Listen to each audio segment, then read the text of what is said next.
Halo guys, Assalamualaikum warahmatullahi wabarakatuh. Gimana kabarnya semua teman-teman? Semoga selalu dalam keadaan baik-baik saja. Oke, kali ini ada sebuah berita yang mana di sini saya yakin untuk teman-teman semua, khususnya yang berada di luar negeri, harus tahu tentang berita ini, yang mana bertemakan seperti ini. Tak disangka ternyata ke sini larinya barang-barang brand yang disita petugas bea cukai bandara. Nah loh, jadi di sini mungkin di sini banyak juga teman-teman yang pengen tahu sebenarnya kemana sih barang itu, apakah dibawa pulang oleh mereka, ataupun mungkin dikasih untuk anaknya, istrinya, atau mungkin keluarganya, atau mungkin sama gendaannya. Ternyata di sini sudah dijelaskan, yang mana di sini kronologinya. Saat pulang dari luar negeri, semua penumpang akan melewati proses pemeriksaan di bandara. Semua barang bawaan penumpang pesawat akan diperiksa oleh petugas bea cukai untuk menghindari penyelundupan barang gelap atau ilegal. Maraknya penyelundupan barang ilegal membuat petugas bea cukai harus lebih jeli dalam melakukan pemeriksaan terhadap penumpang yang baru saja pulang dari luar negeri.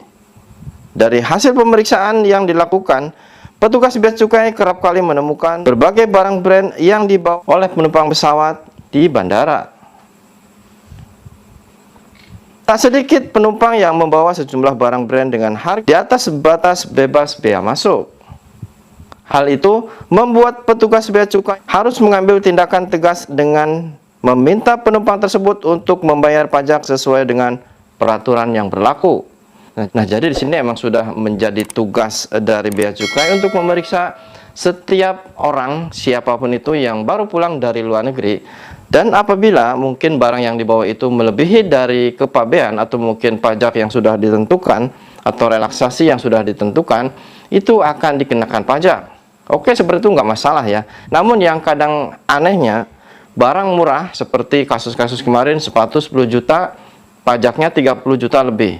Ada teman-teman kita yang dari Arab cuman bawa oleh-oleh emas cuman nggak tahu berapa biji dan pajaknya itu nyampe 30 juta lebih. Jadi seolah-olah pajak itu kok justru melebihi dari harga barang tersebut. Mungkin di sini ada yang bisa menjelaskan, tolong tuliskan komentar kalian. Jika penumpang tersebut tidak dapat membayar pajak atas barang bawaannya, maka petugas bea cukai akan memberikan sikap tegas dengan menyita barang bawaan yang harganya di atas batas bea masuk. Tak ayal jika petugas kerap mendapatkan sejumlah barang brand dari penumpang yang enggan membayar pajak.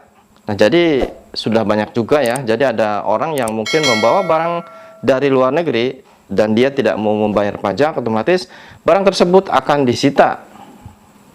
Barang hasil sitaan bea cukai dibagi menjadi dua bagian, yaitu barang yang diberlakukan secara tidak benar dan barang yang diberitahukan secara benar. Jadi, barang sitaan bea cukai mengacu kepada Undang-Undang Kepabean Pasal 53 yang dibagi menjadi dua kategori. Ungkap Rizky sebagai petugas bea cukai. Barang hasil sitaan bea cukai akan ditegah dan menjadi tiga kriteria, di mana sejumlah barang sitaan tersebut dapat diambil kembali oleh pemiliknya dan ada juga yang menjadi milik negara. Waduh, enak juga negara ya. Kita yang susah payah membeli ya, ngumpulin satu persatu, ternyata akan menjadi milik negara. Yang pertama, barang tidak dikuasai atau BTD yang kalau nggak diselesaikan kewajibannya akan menjadi BDN atau barang dikuasai negara. Dan terakhir, jika tidak juga diselesaikan kewajibannya akan menjadi barang milik negara atau BMN. Itu katanya guys. Barang sitaan bea cukai selanjutnya dapat dijual secara lelang atau memperoleh penerimaan negara selama barang tersebut bukan barang yang dibatasi atau dilarang. Nah, jadi di sini sudah dituliskan bahwa barang-barang sitaan dari para penumpang yang tidak mau memproses pajaknya sudah dituliskan di sini akan menjadi dua atau tiga bagian ya. Yang pertama tadi mungkin bisa saja menjadi milik negara, yang kedua juga bisa saja itu nanti dilelang ya. Dan pertanyaannya itu dilelang terus uangnya kemana ya? Apakah mungkin uangnya itu dibagi-bagi ataupun mungkin untuk beli ST atau mungkin untuk beli apa? Ya itu kita tidak tahu guys ya. Nah, jadi sini teman-teman, dari penjelasan tadi semoga teman bisa paham ya. Kadang kita juga heran, ini tas mahal-mahal, sepatu mahal, barang-barang lain mahal, ditimbun di mana gitu loh. Dan itu kalaupun mungkin akan dijual sama negara, masa negara sampai pengen uang rakyat ya?